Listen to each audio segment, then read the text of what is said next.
విద్యా వ్యవస్థను సీఎం రేవంత్ రెడ్డి నాశనం చేశారని ఎంపీ అరవింద్ ఆరోపించారు. విద్యాశాఖ మంత్రిగా ఉండే నైతిక అర్హత సీఎం రేవంత్ రెడ్డికి లేదన్నారు. ఇంజనీరింగ్ కాలేజ్ స్టూడెంట్స్ ని కొలాప్స్ చేసిండు, వాళ్ళ ఫ్యామిలీ కాన్ఫిడెన్స్ నాశనం చేసిండు. ఈయన ముఖ్యమంత్రి, ఈయన ఎడ్యుకేషన్ మినిస్టర్ మన రాష్ట్రానికి. నువ్వు ఎప్పుడన్నా ఏమైనా విద్యాశాఖ మంత్రి పొట్టోడా? నువ్వు ఎప్పుడన్నా ఒక్క స్కూల్కి పోయినావా?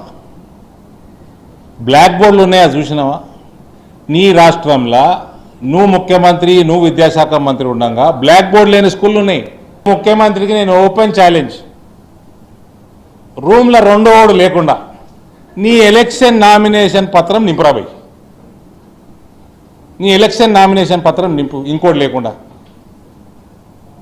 ఈయన ఇంజనీరింగ్ కాలేజ్ స్టూడెంట్స్ గ్రాడ్యుయేట్ల గురించి మాట్లాడుతున్నాడు. విద్యాశాఖ పెట్టుకుని సిగ్గుశరం లేదా? అప్పజెప్పవరకన్నా శ్రీధర్